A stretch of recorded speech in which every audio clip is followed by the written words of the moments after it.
Unidad 14, cálculos matemáticos. Vamos a empezar con un repaso de las matemáticas del bachillerato.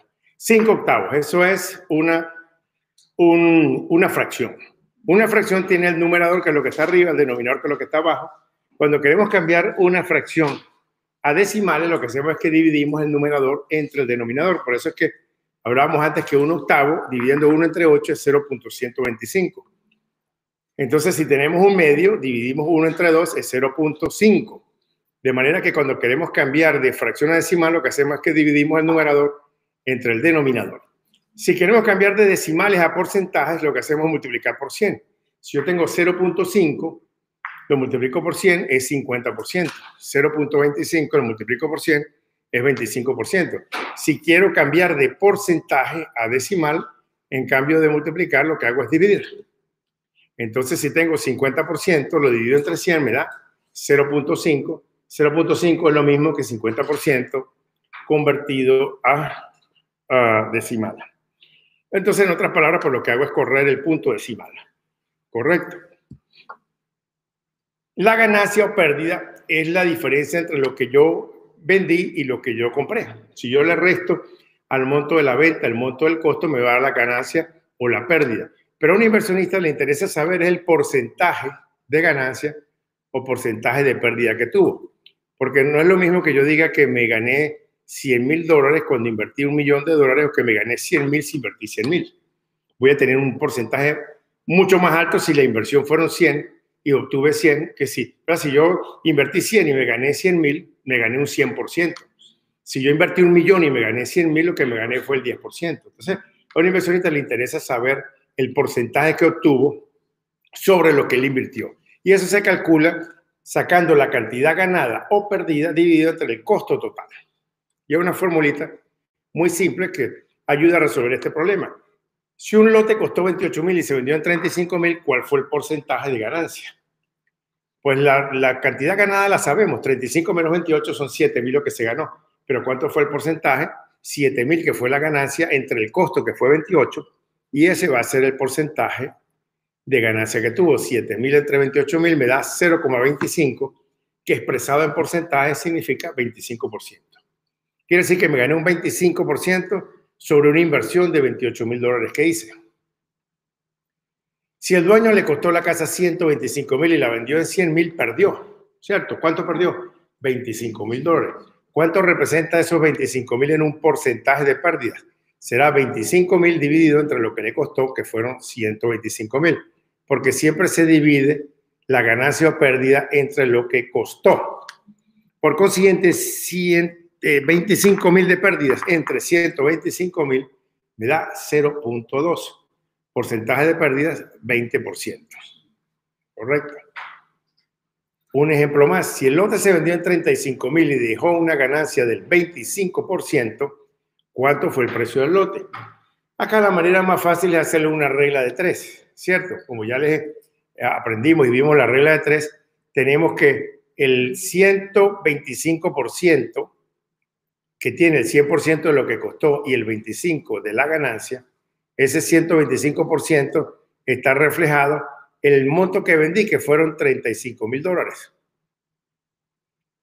Pero lo que no sé es cuánto costó. ¿Cuánto costó? Pues fue el 100%, porque el costo es el 100, el 125 es con la ganancia del 25%. Entonces, si yo quiero saber cuánto fue lo que me costó, lo que tengo que determinar es cuál es el 100% de esto.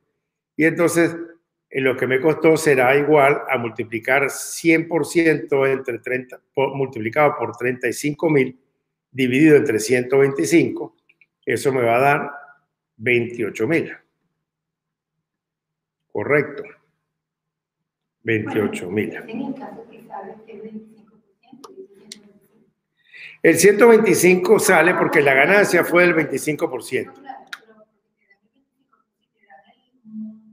Si te dan 30%, sería 130. Si te dan... Exacto. Sí. Porque el 100 es lo que costó. ¿Está claro? Ok. Entonces, acá lo calculan de otra manera. 100 es el costo 25% de ganancia, 35.000 es el 225%. Si el 125% son 35.000, 35.000 entre 1.25 da 28.000. Es lo mismo, pero sin regla de 3. Pero bueno, cualquiera que sea la manera que lo quieras calcular, funciona siempre y cuando tenga el mismo resultado, ¿verdad? Las comisiones de ventas generalmente se reparten entre los brokers, entre el broker que representa al vendedor y el broker que representa al comprador. Y luego, a su vez, el broker lo reparte con el split que tenga acordado con sus sales associates, ¿correcto? Si tiene el 50-50, 70-30, cada broker con su representante. Si un vendedor trabaja en Proven Realty y consiguió listar una casa para venderla en $173,000 con una comisión del 6%, Terry, que es un agente de ventas que trabaja en Reliance Realty, fue el que vendió el inmueble y lo vendió al precio de venta, o sea que no hubo descuento. Si hubiera habido descuento, las comisiones se calcularían sobre el precio de venta, no sobre el precio de lista. Una cosa por el que lo listamos, otra por el que lo vendemos. El corredor y el vendedor comparten comisión por igual, o sea que 3% es para Proven Realty y 3% para Reliance Realty. Ahora, el corredor de Reliance Realty, que es donde trabaja Terry, ¿verdad?, recibe el 45% de lo que recibió su empresa. Quiere decir que entonces a Terry le va a quedar el 55%. Pues si su broker se queda el 45%, a él le queda el 55%, que es la diferencia 100, ¿verdad? Y la pregunta es cuánto recibió Terry. Entonces, pues hay que hacer las cuentas, ¿no? La comisión fueron $173,000. Multiplicado por el 6% de la comisión total son 10.380. Esos 10.380 hay que dividirlos entre 2. Quedan 5.190. Entonces, el broker de Terry va a recibir el 45% de esos 5.190 y como lo que me está preguntando es lo que recibe él recibe el 55% de eso. Entonces, el 55% de 5.190 son 2.854,50. Esa es la comisión que recibe Terry, el agente del vendedor. El agente que representó el agente que fue el que vendió la propiedad, pues. Esto confunde a veces porque el agente, esta es la comisión para el vendedor, que fue el agente que representó al comprador, pues no es el agente del vendedor, es el que vendió la propiedad, pero es el agente del que compró la propiedad. ¿En el examen podemos usar calculadora? Sí, pero te dan una. Ahí mismo en la de la pantalla, ¿verdad? No, ellos te dan una. Pero te dan una que ellos saben que no, porque no quieren que uno lleve una, no sé, que tengas escondido ahí una chuleta, alguna cosa. Entonces te dan una calculadora. La comisión escalonada, sí, la comisión escalonada es cuando te dicen te voy a pagar una comisión en función del precio de la venta. Mientras más caro vendas, más comisión te voy a pagar. Entonces, por ejemplo, si un dueño pone una venta un hotel y dice la voy a vender en 2,5 millones, y te acuerdo que te voy a pagar el 5% por el primer millón, el 6% por el siguiente millón y el 7% de lo que exceda de los 2 millones, si el inmueble se vendió en 2.250.000, ¿cuánto va a ser la comisión total? Entonces, del primer millón que vendí me dan el 5%, quiere decir que me dan $50,000. Del siguiente millón me dieron el 6%, me dan $60,000. Y lo que exceda, que fueron $250,000, me van a dar el 7%. Entonces, tengo que calcular el 7% de los 250,000 y sumarlos para determinar la comisión completa. 50,000 del primer millón, 60,000 del segundo millón y el 7% de los 250,000 son 17,500. Mi comisión total fue de 127,500. Entonces aquí se pone más interesante la comisión, ¿sí o no? Bueno, con relación a la casita de los 170,000. Pero claro, es un poquito más difícil vender comercial, no es imposible, puede tomar más tiempo, pero es más gratificante, deja más dinero, ¿verdad? Sí, pero lo que dice es un poco de tiburón. Ajá. Luego los gastos prorrateados. Prorratear significa dividir gastos. ¿Entre qué se dividen los gastos? Pues hay que dividirlos entre lo que tiene que pagar el vendedor y lo que tiene que pagar el comprador. Se acostumbra dividir los cobros y créditos entre comprador y vendedor y se acostumbra también que se dividen en la medianoche anterior al día del cierre. O sea, todo lo que sucedió, los gastos a la medianoche del día del cierre, eso le corresponde al vendedor y al comprador a partir del día de cierre en adelante. Si el cierre es un 3 de marzo, hasta el 2 de marzo le corresponde al vendedor y del 3 de marzo, que es el día de cierre, al 31 de diciembre, le corresponderá pagar los property taxes, por ejemplo, al nuevo comprador, porque el día de cierre le están entregando las llaves, por consiguiente el día de cierre ya le pertenece al comprador, ¿correcto? Entonces se llama crédito al que recibe un reembolso y se llama débito al que se le cobra. ¿Qué se prorratea? Hay tres cosas que se prorratean principalmente. Los property taxes, una de las cosas que se prorratean, lo que son los impuestos prediales pues del año, los alquileres del mes de cierre, si la propiedad está rentada y ya el dueño cobró la renta, entonces ahora tiene que devolverle al comprador la parte que le corresponda por los días que le correspondan al comprador de que compró la propiedad. Y también los intereses de alguna hipoteca asumida en el mes de cierre. Hay dos métodos para calcular el prorrateo. Un método que se calcula como si todos los meses fueran de 30 días, es el mes estatutario. Y otro mes que saca la cuenta exactamente a los días que tiene el mes, que es el método de los 365 días.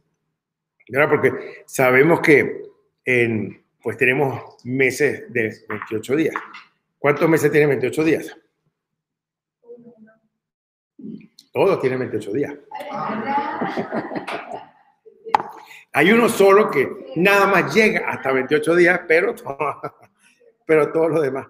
Entonces, ¿cómo se calcularía esto? En el método de los 30 días no nos interesa los días de 28, los días de 31. Para este método estatutario todos tienen 30 días. Entonces, si los impuestos prediales son de 3.840 y el día de cierre es un 15 de junio y se le cobra ese día al comprador, calcule cuánto será, a quién se le va a hacer un crédito y a quién se le va a dar un débito.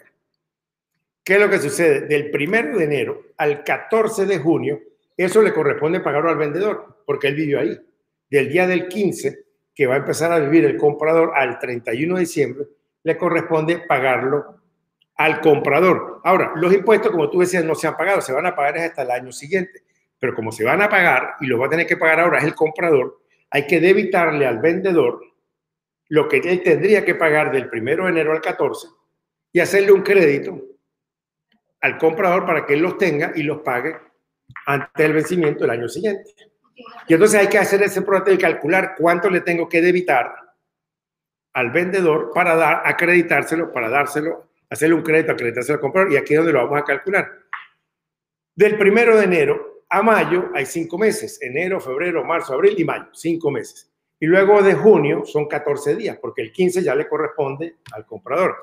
Entonces, 5 meses, si son 3.840 por mes, dividido entre 12, porque este método calcula que todos los meses son iguales, me quedan $320 por mes. Por los 5 meses de enero a mayo son $1.600. Luego, $320 mensuales, dividido entre 30 días, que le pongo a todos los meses de 30 días, me da un balance de $10.66 por día. Por los 14 días del mes de junio, me dan $149.33. Cuando sumo estas dos, me da un impuesto a pagar de $1.749.33, que se lo tengo que debitar al vendedor para acreditárselo, darle un crédito al comprador. Por eso es que decimos que es un crédito al comprador, se le suma a lo que él se le va a dar y se le hace un débito al vendedor de $1.749.33. ¿Está entendido? ¿Y quién hace eso? Eso todo lo calcula el que prepara los documentos del cierre. Uno no lo hace, uno la que hace es que ve los resultados, pero uno puede chequear que está bien, pero uno no lo hace. El método de los 300... ¿ah? El momento del cierre después de junio los paga el comprador. Vamos a calcularlo ahora con el método de los 365 días. Los impuestos son los mismos, 3.840. El cierre es el mismo día, el 15 de junio, y se le cobra al comprador. Pero ahora no vamos a usar el método estatutario, sino vamos a usar el método de los 365 días. Entonces aquí sí tenemos que calcular los días como son. Enero de 31, febrero de 28, marzo de 31, abril de 30, junio de 31, ¿verdad? Cada mes. Entonces, si hacemos cuenta, del 1 de enero al 14 de junio hay 165 días, sumando los días de cada mes. Hay una regla de los nudillos con lo cual uno puede saber cuándo cae, si el mes tiene 30 o 31 días. Y entonces, dividiendo esa cantidad entre los 365 días del año, me da la cantidad exacta por día, que son 10,52. En el otro método me estaba dando por día 10,66, porque estaba aproximando todos los días, todos los meses a 30 días. Pero la realidad exacta es que es 10,52 a este precio. Eso multiplicado por los 165 días que hay del 1 de enero al 14 de junio son 1.735,89, que es más exacto que los 1.744 que me dio en el método anterior. En cualquier caso, los dos métodos son válidos. El contrato especifica cuál de los dos métodos es el que se está utilizando y cualquiera de los dos métodos es legales. Ahora, también se prorratean alquileres. ¿Qué pasa si la casa está rentada y yo la estoy comprando y el inquilino está dentro? El inquilino tiene que seguir ahí hasta que se le venza su contrato, pero la renta ya el dueño la cobró, el vendedor la cobró, y entonces me tendrá que devolver la parte que me corresponda según el día de la compra de la casa. Si el cierre va a ser el 15 de junio y le corresponde al comprador y ya el inquilino pagó $1,000, hay que calcular el prorrateo, quién recibe un crédito y quién recibe un débito. Entonces tenemos que junio tiene 30 días. Por consiguiente, los $1,000 del mes de junio dividido entre 30 me va a dar un pago por día de $33,33. Entonces, el vendedor, como se vendió el 15 de julio, al comprador le corresponde del día 15 hasta el día 30, que son 16 días. Porque si ustedes calculan, son 15 más el mismo día 15 son 16 días. El vendedor son 14 días porque tenemos desde el día 1 hasta el día 14, que es que le corresponde a él, son 14 días. El día 15 hasta el día 30 son 16 días. 14 más 16 son los 30 días que tiene el mes. Correcto. Entonces, estos 14 días le corresponden al vendedor, pero los 16 días estos le corresponden al comprador. Como ya el vendedor los cobró, él los tiene, ahora lo que tiene que hacer es devolver el valor de los 16 días al comprador y se calcularía 33 por 33 por 16 días son $533,33 que se le van a dar un crédito al comprador y se le van a debitar al vendedor. Se los debitamos, se los quitamos al vendedor y se los abonamos en un crédito al comprador. Los 533 que le corresponden a él por sus 16 días de renta. ¿Y el depósito? Y el depósito se le entrega íntegro. El depósito íntegro, por el depósito es completamente... También el depósito se le debita al vendedor y se le hace un crédito al comprador. Los impuestos estatales de traspaso. Los impuestos son 3. Cuando uno registra una propiedad, yo les hablé de MER, de los títulos, cuando uno la registra, es cuando el Estado cobra los impuestos de registro. Si yo vendo una casa en cash y no tiene hipotecas, el único impuesto que voy a pagar es el registro del título. Pero si yo tengo una hipoteca, tengo que pagar además el registro de la hipoteca, porque la hipoteca se registra.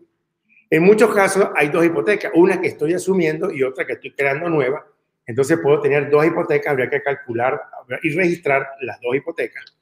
Y la hipoteca nueva tiene un impuesto también que se llama el State Intangible Tax. Ahora, esto también es una cosa que cambia de estado a estado. Lo que cambia es la cantidad que se cobra. Hay unos que en vez de 70 centavos son 50 centavos. Para la Florida son 70 centavos por cada $100 que se pagan en el deed, que es la escritura.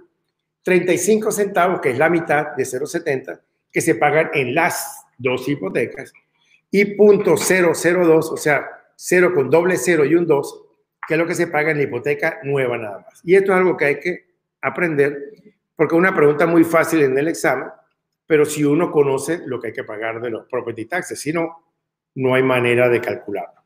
Pero lo mejor es viéndolo con un ejercicio. Si la casa se vende en $150,000, 150,025 en el condado de Duval, ¿cuánto va a pagar de impuestos en la escritura? O sea, del documentary state tax on the deed. Lo primero que hacemos es dividir entre 100 y luego redondeamos. Cuando dividimos entre 100 me dan 1050.25 estampillas. Lo que yo estoy haciendo aquí es comprando estampillas para ponerle timbres fiscales, pues que conocemos, para registrar el documento. Antiguamente eran timbres fiscales, ahora es un sello que le ponen. Pero lo que ellos ven es que si necesitas 1500.25, no te van a vender un cuarto de estampilla. Lo que van a hacer es que redondean hacia arriba y entonces en vez de pagar 1500.25, vas a pagar 1501. Siempre se redondea hacia arriba. En las matemáticas uno le enseñaron que si era de 0.5 para abajo, redondeas para abajo, y si era 0.5 para arriba, redondeas para arriba. Aquí no.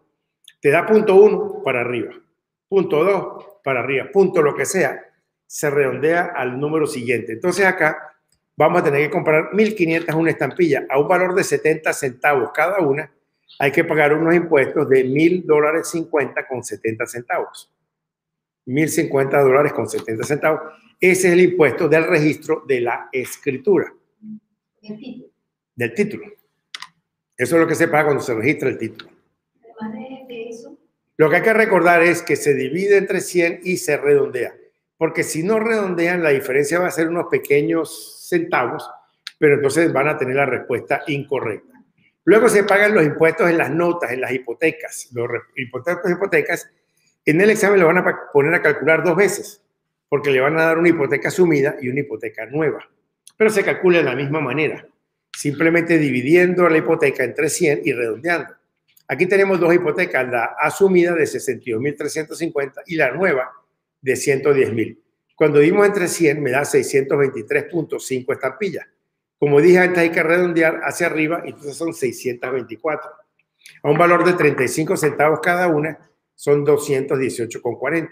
Este resultado no se redondea porque eso es lo que hay que pagar por los timbres fiscales. En la segunda hipoteca hacemos lo mismo, dividimos entre 100 y redondeamos. Como dio el número exacto 1.100, pues redondeado es 1.100, multiplicado por 35 centavos cada estampilla son $385. Se suman estas dos y el total a pagar por las hipotecas son $603,40. Ese monto de las estampillas es Fijo, eso es siempre igual. Siempre va a ser igual. O sea, ellos no lo van a poner en la pregunta, simplemente no lo tienen que saber. Ellos no te van a poner la pregunta que es 0.70 o 0.35. Tú tienes que saber que la escritura es 0.70 y que en las hipotecas es 0.35. Es algo que uno tiene que aprenderse porque en el examen no te van a decir divida entre 100 y multiplica por 0.70. No. Te van a decir calcule los impuestos del DIT. Usted sabe que tiene que dividir entre 100, redondear y multiplicar por 70. Calcule los impuestos de las hipotecas. Usted va a dividir entre 100, va a redondear y va a multiplicar por 0.35. Calcule las hipotecas del intangible, de la hipoteca nueva.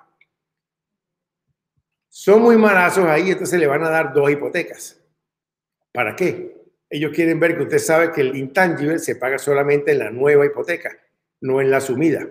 Entonces quieren estar seguros que usted entendió eso, que este impuesto intangible es en la nueva y que entonces va a multiplicar el 0.002 por la hipoteca nueva de 110.000 y le va a dar que los impuestos son $220 por la hipoteca nueva, por el registro por el pago del intangible tax. Aquí en Illinois, ¿cuál de esos taxes son los transfer?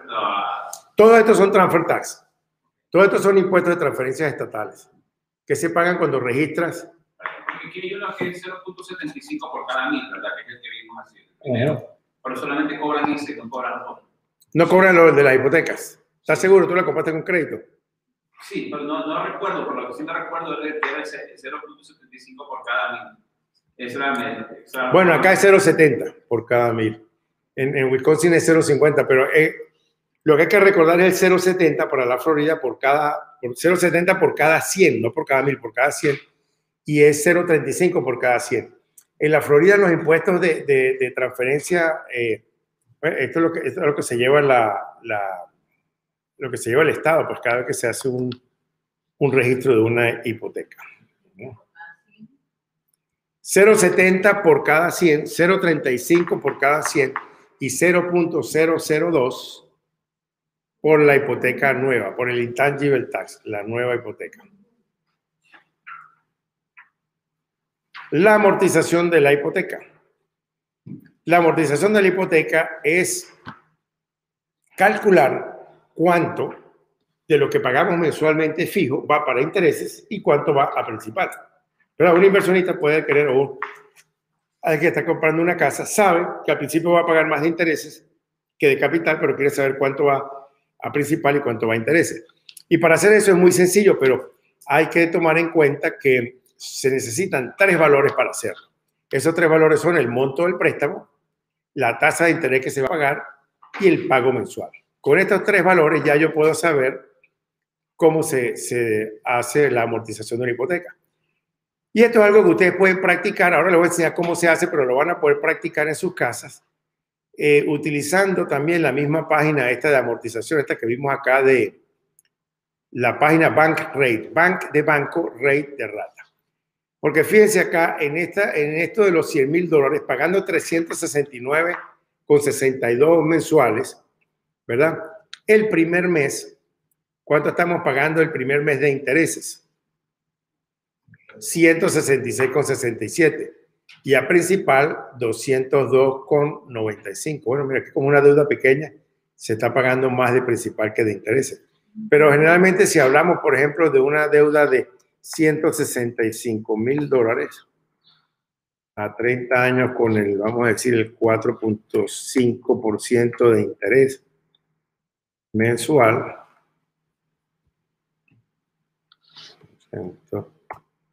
pusieron 160,000.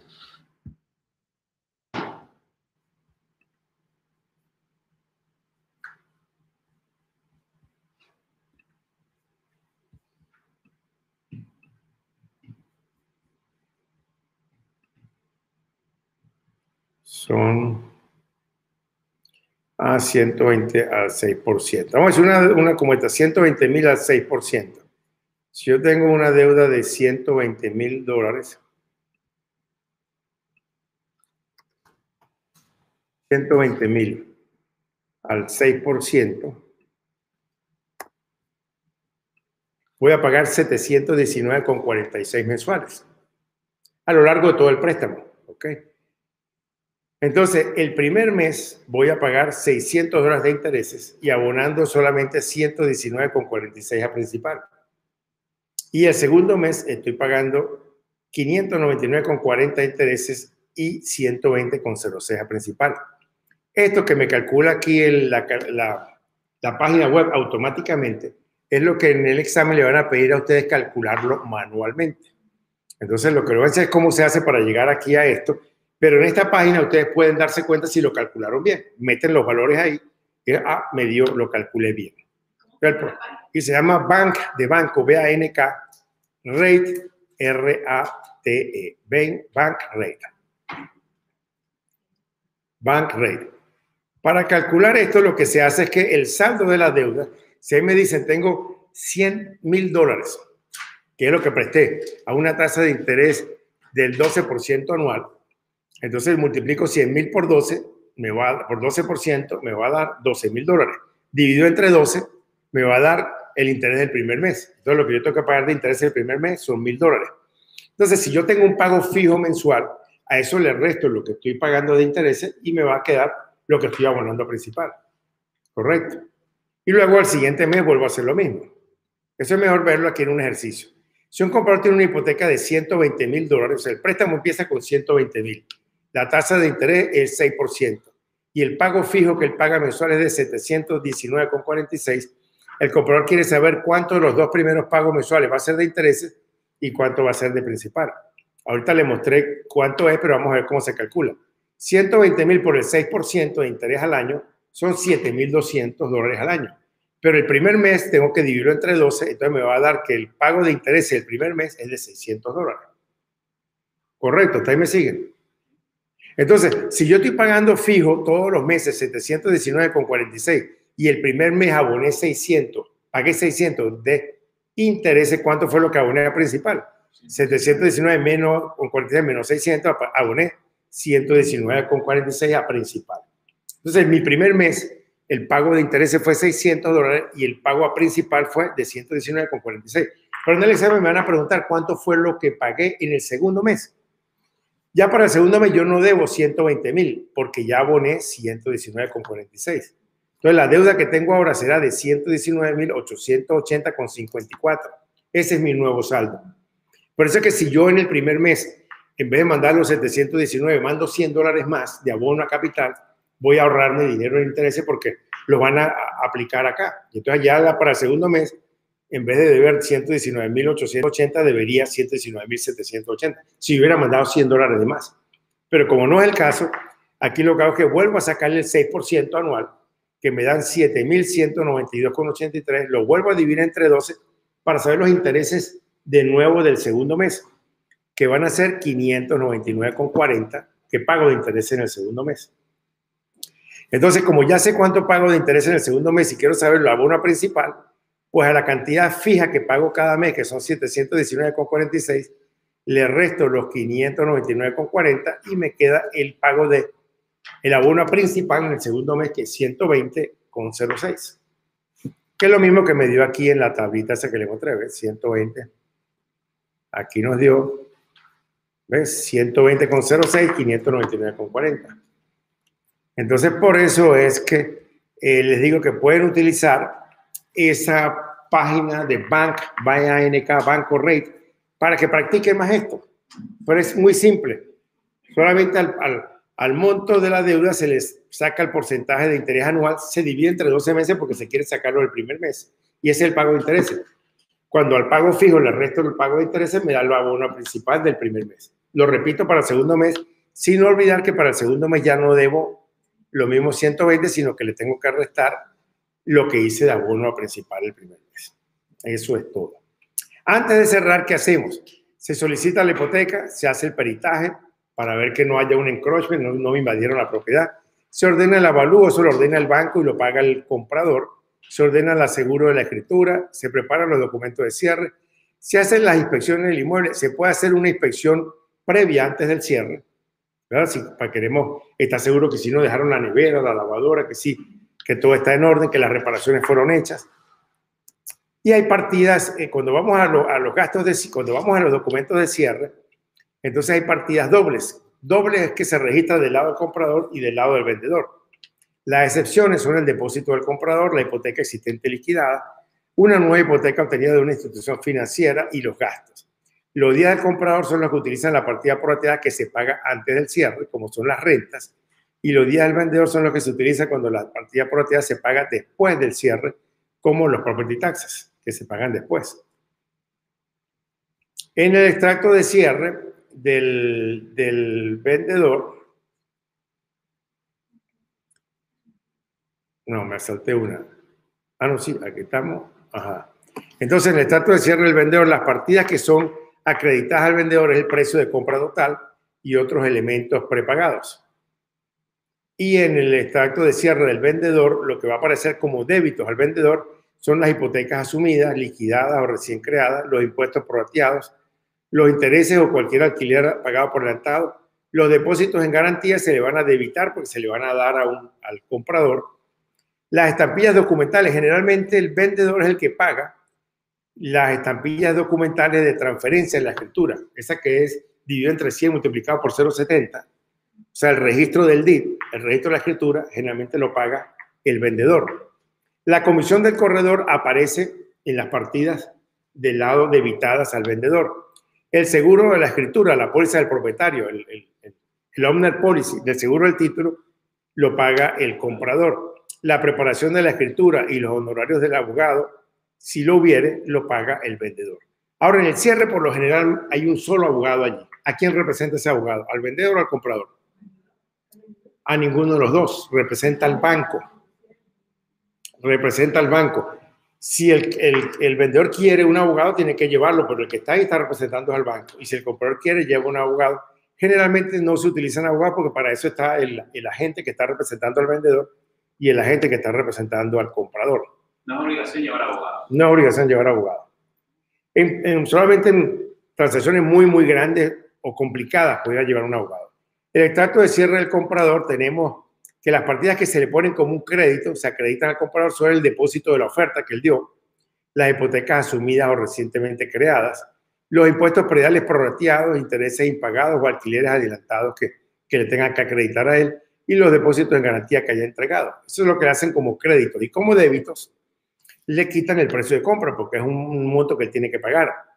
El seguro de la escritura, es el comprador el que paga el seguro del título del lender, ¿verdad? La póliza del lender, del título, la paga el comprador. Las estampillas sobre el pagaré, él es el que está pidiendo los préstamos, las hipotecas, entonces tiene que pagar el registro de las hipotecas. Y el intangible sobre la hipoteca nueva. También tiene que pagar el registro de la escritura, el registro de la hipoteca, los honorarios del abogado del comprador si lo hubiere y la preparación de hipoteca y el pagaré si lo hubiere. Entonces, al final del día de cierre se hace la resta entre los débitos totales y los créditos totales y esa cantidad es la que el comprador tiene que llevar el día del cierre. Y eso aparece en la primera página, el saldo que tiene que llevar y también aparece cuando se resta los débitos totales menos los créditos totales del lado del seller, va a quedar lo que el seller va a recibir el día del cierre.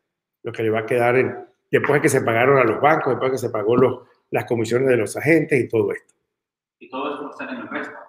Todo eso es en el documento del CD, en el Closing Disclosure, todo eso está ahí.